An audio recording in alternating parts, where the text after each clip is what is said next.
Hey guys, really appreciate you jumping on the show this morning. I'd like to introduce you all. So we've got Aaron here and we've got Isaac. Actually, instead of me talking, do you want to give yourselves some introductions? Who are you all? What protocol you all do a lot of work for?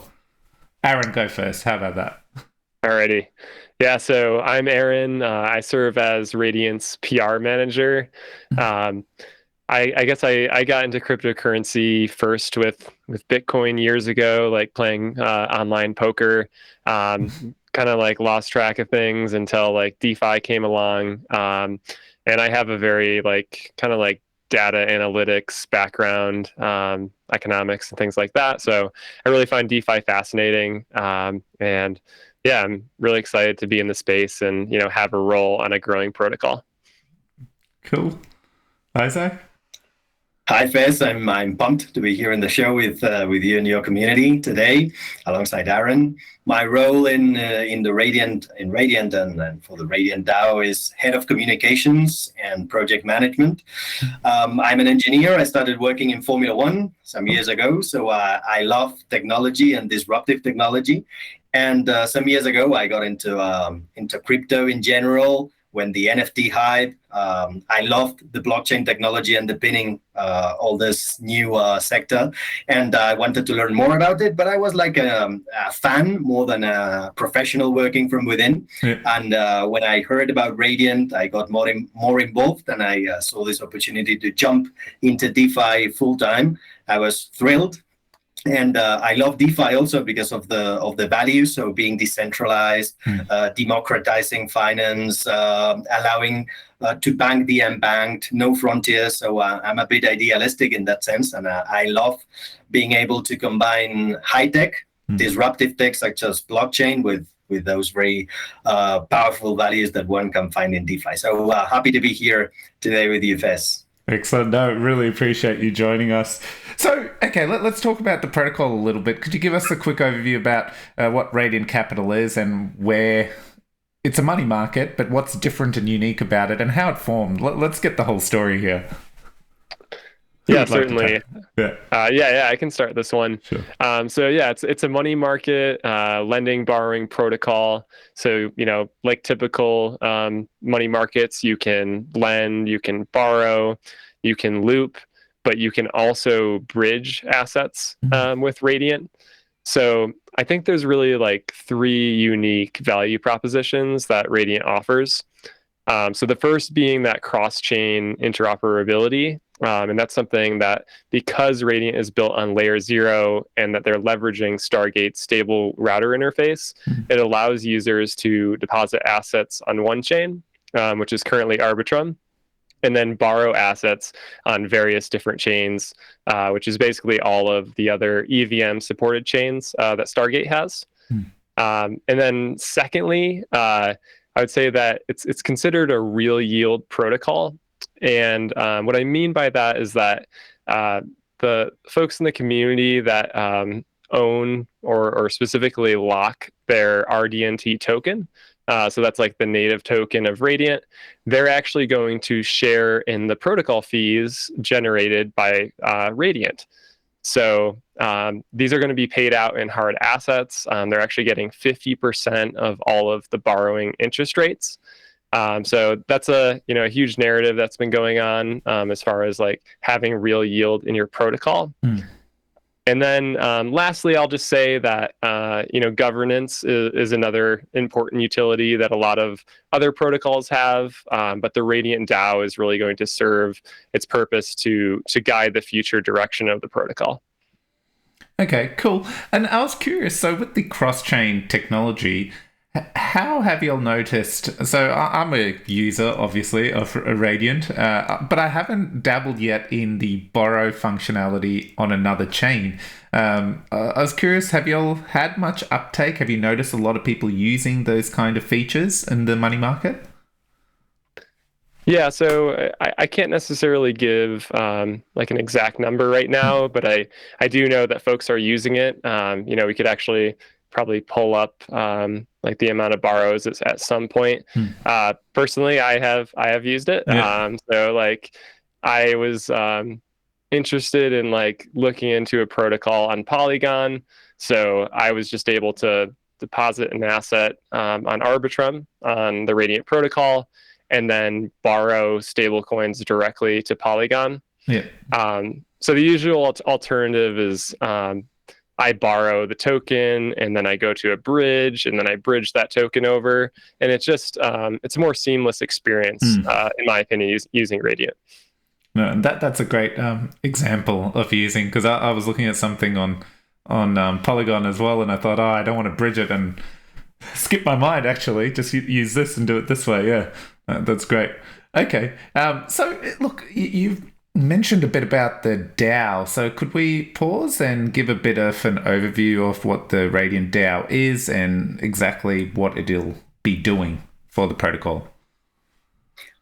Absolutely, Fez. The Radiant project in itself is structured as a DAO, so a decentralized autonomous organization, and this means basically that the community will be able to vote on the direction of the protocol. For example, on which new chains to deploy, which new assets to add to the current offer of assets that we have at Radiant.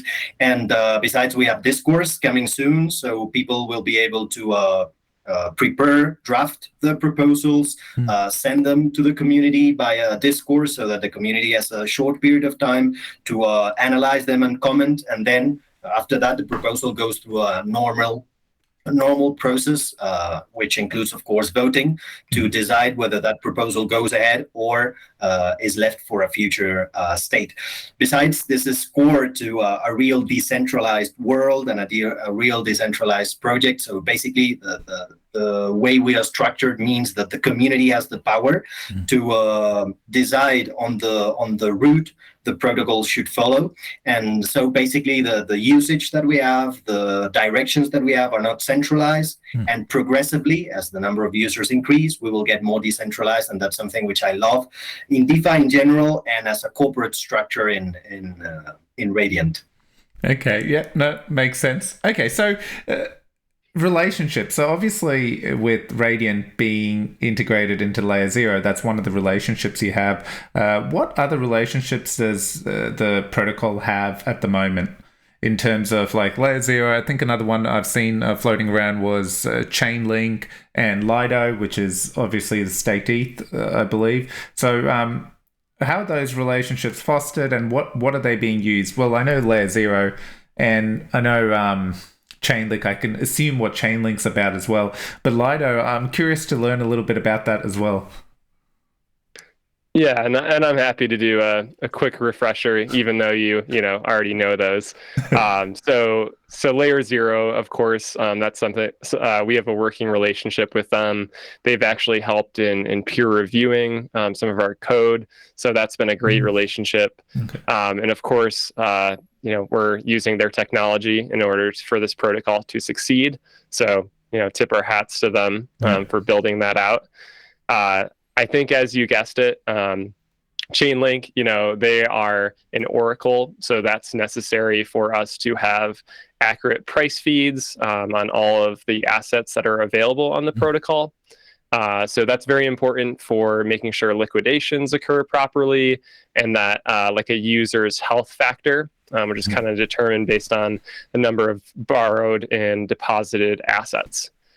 And then lastly, as you had called out, Lido. So the team is working with them to add wrap stake ETH as collateral. Yeah. And that should be coming, I think, slightly after V2, or if not at the same time. Yes, that'll be... Looking forward to that. I had unwrap to use, so looking forward to wrapped staked ETH coming on the protocol. Likewise. Okay, so you mentioned V2.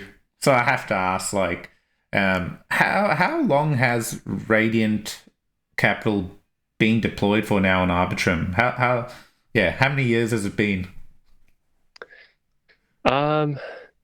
Isaac, is it like 6 months now? I don't even know if it's been actually the project in itself, as in being open to the public, has been over 3 months. So it's a very young project, and we were discussing with Arbitrum in another AMA that they were surprised at the speed at which Radiant had reached very high. I think it was top in TVL in the first 7 days, and in terms of active users, which is also very, very important, a very important metric. But it's only over 3 months now, and in the coming weeks we will be having V2. That being said, the project in itself has been in the making for around 8 to 10 months. Okay, cool. So Great, V2 is already coming out. So before I ask a bit more about V2, what were the learnings, I guess, when you looked at V1 and kind of going, okay, because what I understand is there's going to be changes to the tokenomics a little bit, the way the distribution processes work and things like that. So before we go into that, or if you can cover that, what were some of the learnings the team had after V1 got deployed? Yeah, so there are liquidity mining incentives that users do use to lend assets by like rewarding them with a token. And these lenders' liquidity really enables the ecosystem to provide collateral for borrowers, and then that pays interest as revenue to Radiant lockers. But the thing that the team has really been thinking about is that there are these mercenary farmers that are really siphoning rewards, and then they're going to leave if there are better incentives elsewhere. So Radiant really wants to focus on mitigating mercenary farming and something called what we're referring to as dynamic liquidity, which we're saying is ushering in DeFi 3.0. And I can't give exact details on that right now, but it's really going to be favoring the long-term health and sustainability of the protocol.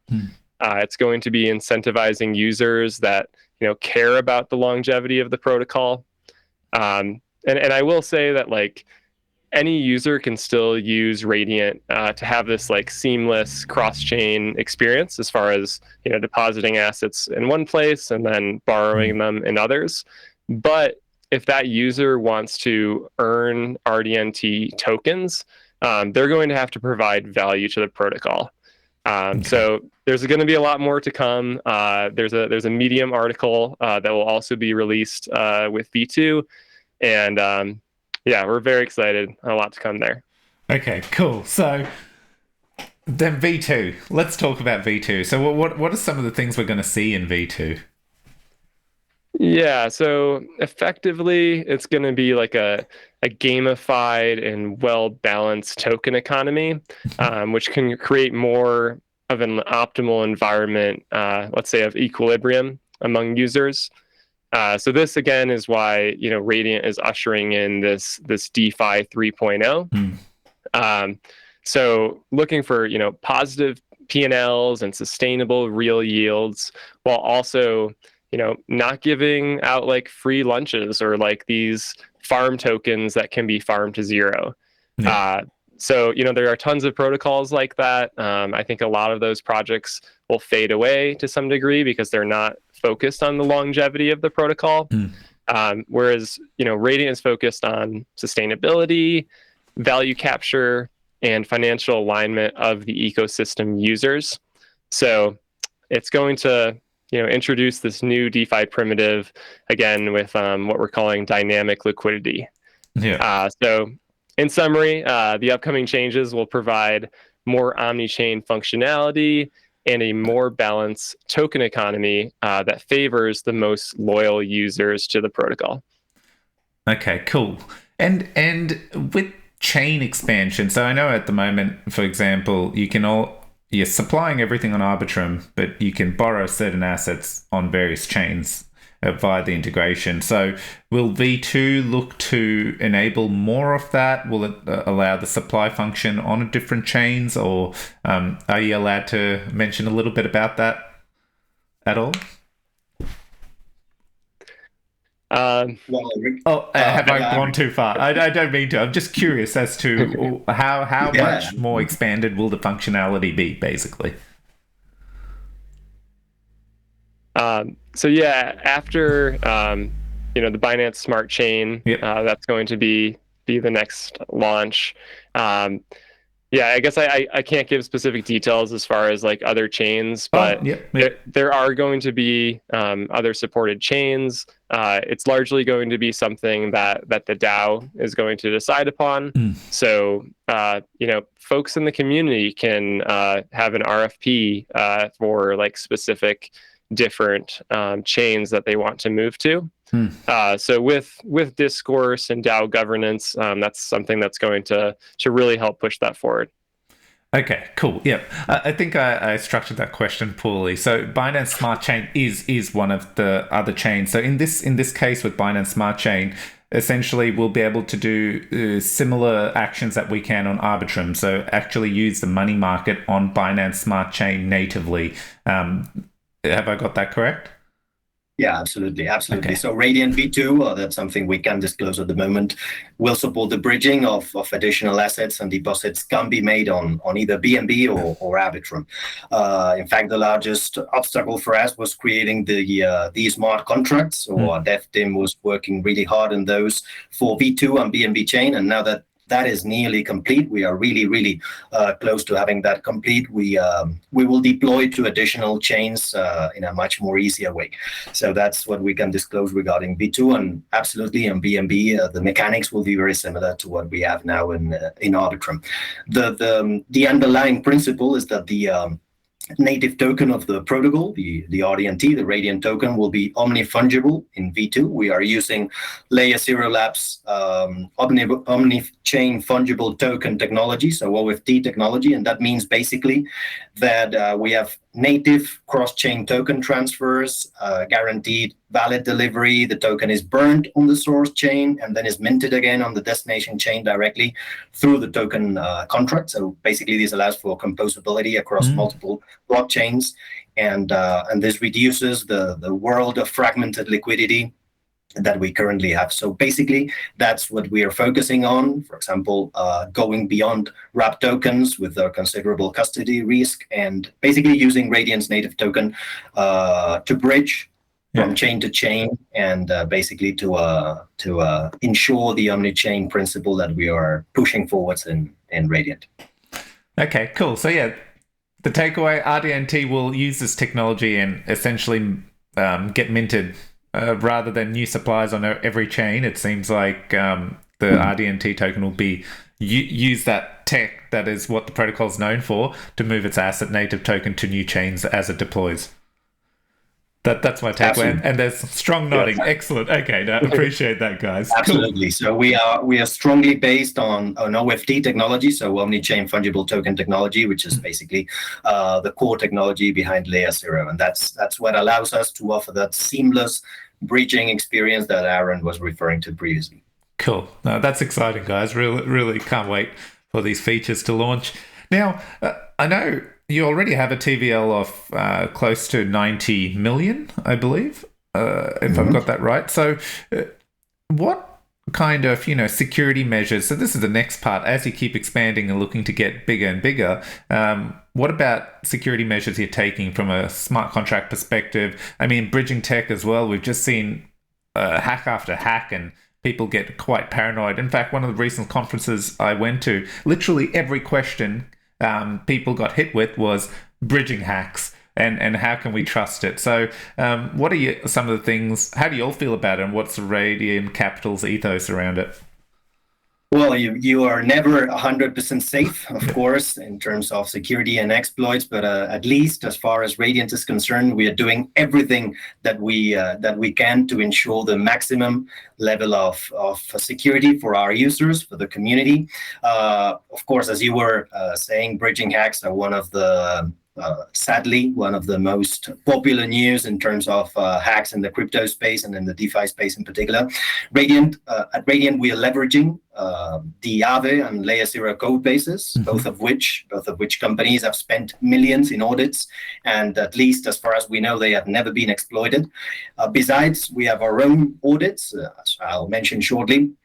But the protocol is leveraging Stargate's stable router interface, which has never been exploited also, and Stargate and Layer 0 Labs have already invested more than $1 million in audits to ensure bridge security. So that's quite a fair amount of money.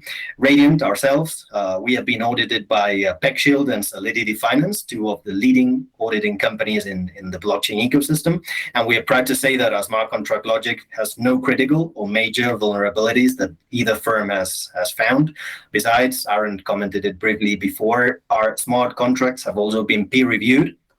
And in V2, we are increasing the measures that we are implementing. For example, we will be using Forta locally on our host network for real-time threat detection. This is something which Lido, Balancer, Maker, and other top protocols are also using. This security architecture also, well, it will result in negligible increases in finality time and fees to the end user, and the gains in terms of security by far outweigh the negligible increases, as I say, in fees and finality times. Basically, also in Radiant V2, the smart contracts will be audited again, as they have been audited for B1. And additionally, we will be introducing Immunify to post bug bounties to add an additional security layer for our V2 tech. And finally, we have a multi-signature wallet for the DAO reserve, for example, the treasury in Genosis, and it's currently a 2 to 3 signature wallet, and it will evolve to a 3 to 5 signature wallet with 2 third-party additional signers being added shortly. So all these measures, both our measures being implemented directly by Radiant and the measures and the security we are leveraging from Aave, for example, and Layer 0 mainly, are, well, all trying to ensure the maximum level of safety that we can provide to our users. Yeah, no, that's good. And the fact, I mean, just how comprehensive your answer was on every degree, you can see it's front and center of the protocol. So appreciate that. That was a good explanation about it. So one other thing I noticed, I jumped into Twitter. I listened to Twitter Spaces recently, and I saw that you were working with looking at getting a credit scoring system on Radiant Capital. I found this quite fascinating. I actually I'd heard the name of the protocol doing it, but I just never explored it. So that prompted me to explore it. I was wondering, could you run us through what this is and who you're partnering up with to deliver that? Yeah, certainly. So yeah, we actually just recently had an AMA with the CEO of Rosify. And they're like a decentralized credit economy, and they have these non-transferable blockchain native credit scores. And this is designed to basically have like under collateralized lending to some degree. So currently Radiant has different thresholds based on the asset. So basically what I mean is like you can borrow a certain percentage of various different assets, with stablecoins generally being a higher percentage. What Rosify is proposing is that there is a certain number of wallets or like addresses that like analyzing their blockchain history, they are, let's say, quote unquote, like safer users. And he actually has this kind of number scale from 1 to 10 that analyzes like where those users fit in.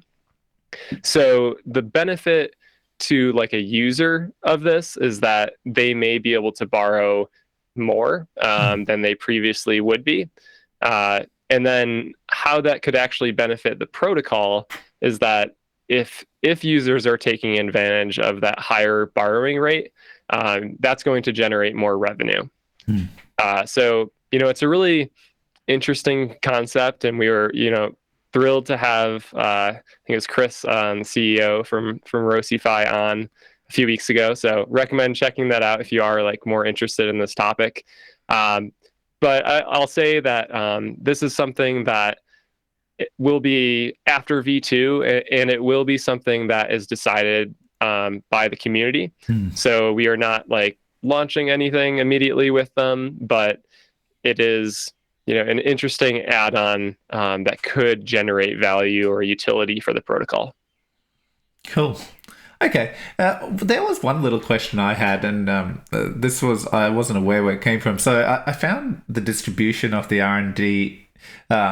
RDNT token cool because if listeners didn't know, essentially, if you supply or borrow, you earn the token for doing these things or supply liquidity. But when you do earn the token, it actually is given to you in a locked state that you have to claim.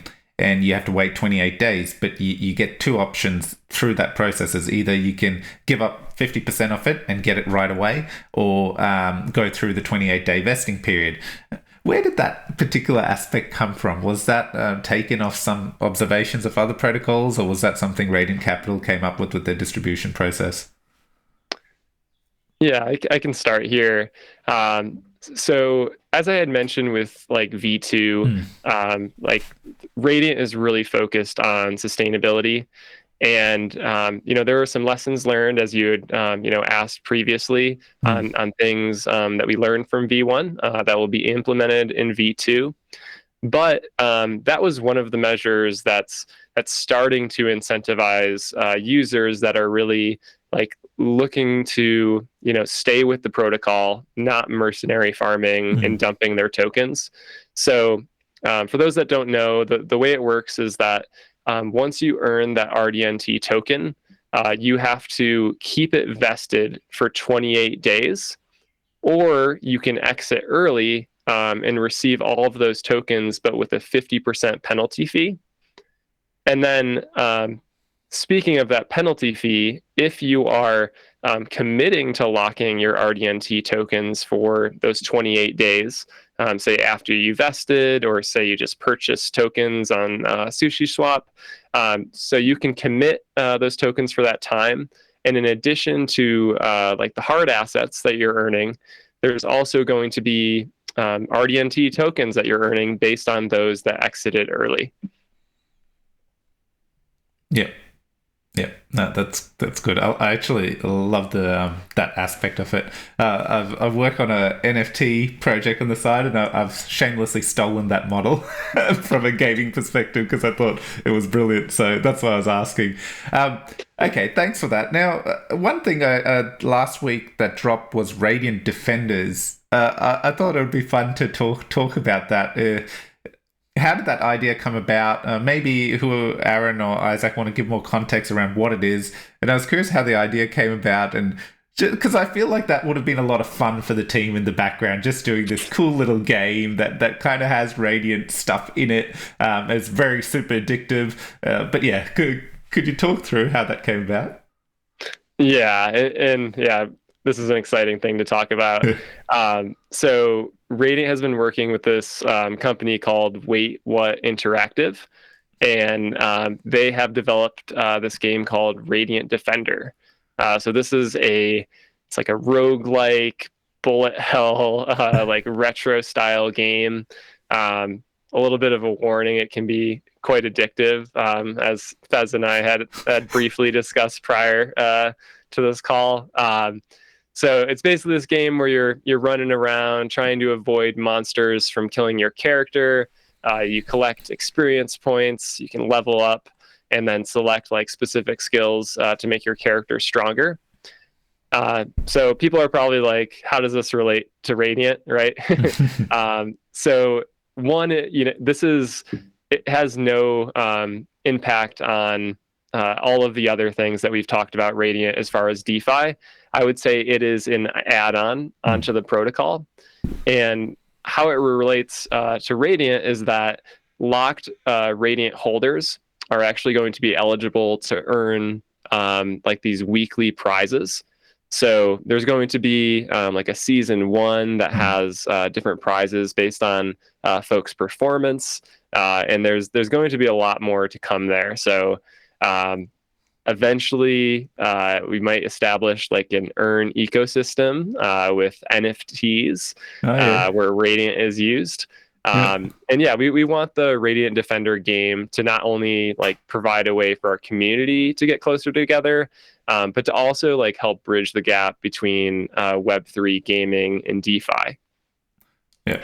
Okay, cool. Look, that was a surprise. I have to ask, at 30 minutes, does death come for everyone, or is it just me? Every time I get to the 30-minute mark, I'm like suddenly gone. So this is built into the game, right? I'm not doing something wrong here. Yeah, it's like the Grim Reaper comes and you can't get away.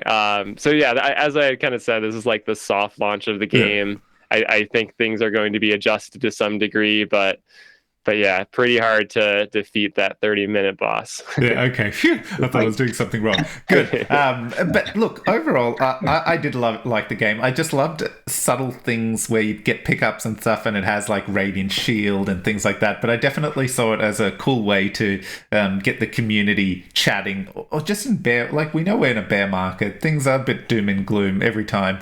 You know, we see those small spikes and then doom and gloom again. But just having these games where people can do stuff on the side as a community is pretty cool. So hats off to actually going down and creating that kind, putting money into creating something unique that you can build off. So that was pretty cool to see. Absolutely, and you're lucky that you got to the 30-minute mark. I didn't get there yet. Oh, so, really? Yeah. No. I have to keep playing, but it's a way of engaging with the community. Absolutely. Yeah. Cool. Okay, so look, I think we've covered quite a lot today. I'm hoping someone listening to this podcast didn't know about Radiant Capital can kind of go zero to hero, which is great. My final question is: anything we haven't covered today that you wanted to talk through, especially for people who have just coming across the protocol, or anything just we haven't touched on?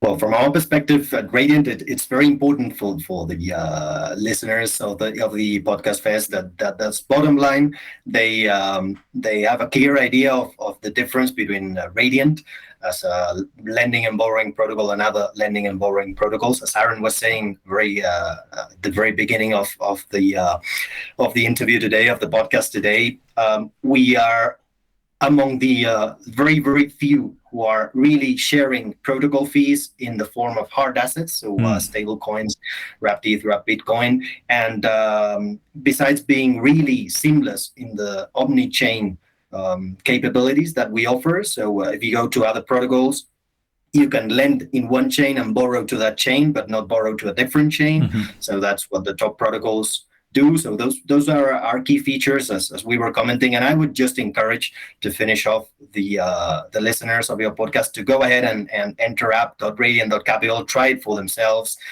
get to know the protocol. We really believe in this DAO structure that we have. Mm-hmm. So basically the Radiant holders, people having Radiant tokens, will be able to comment proposals, propose their own RFPs, their own proposals, with a very small amount of tokens, over 2,500 tokens, one token to comment, 2,500 tokens to propose. So it's really finding the value of the collective intelligence, and I would therefore just encourage people to go ahead and try it. And if they want to play Radiant Defender, that's cool too. Be warned, you'll lose days. But yes, no, that's excellent. Look, overall, I mean, I stumbled on this while I was just exploring layer 2 Arbitrum. I'd gone off ETH with the fees for a while, and then when I went started looking at Arbitrum and using it, and this money market in particular, it was just so seamless and so quick. I just fell back in love with stuff on ETH. So, but what I did particularly love when I joined your Discord, I saw Aaron's weekly updates, and they've been consistently coming out, and you do deep dives on metrics and things like that, which I just don't see a lot of, especially new protocols that come about. So I really appreciated that, and kind of that's why I started revolving around and exploring more. So I found you all being very transparent. I know I questioned a lot about the RDNT token. I actually found the distribution process quite good. I do understand the mercenary farming issues you would have, but at the start, I guess you need to attract users, and unfortunately, that's been a diehard way of getting people to look at a protocol. And then it's good to see that the protocol has been able to adapt quite quickly in terms of, I know recent DAO, there's been votes to move a bit of the emissions so that it's going towards a DAO and can be used for other purposes. So these were all like ticks in my books when I was exploring the protocol and learning a lot more about it. So overall, it's been a great experience. I really appreciate you guys coming on the show and giving a complete rundown. If any of the listeners are listening, we've done tutorials. I've done some tutorials to cover step by step how to use every part of the protocol. But you know what? Kudos to you guys. Like your documentation actually covers every critical step, including videos showing users how to do it. So there should be no barrier, or if there was a barrier, there's enough information out there supplied by yourselves for users to kind of get started using the protocol. So yeah, like I've just been singing praises here, but this is my real takeaways of the experience, my experience with the protocol. So sharing it. Yeah, and Aaron's videos are great, so go ahead and check them also. Yeah. They are really great. And we will be announcing some big advisors soon, Fez, so to finish up with that. So well known to the DeFi space, that's coming in the next few weeks, hopefully, and that will be great news for Radiant. Excellent. Looking forward to it. Thanks, guys, so much for coming on the show. Until next time, take care. Thank you, Fez. You're very welcome. Happy to be here. Bye. Bye.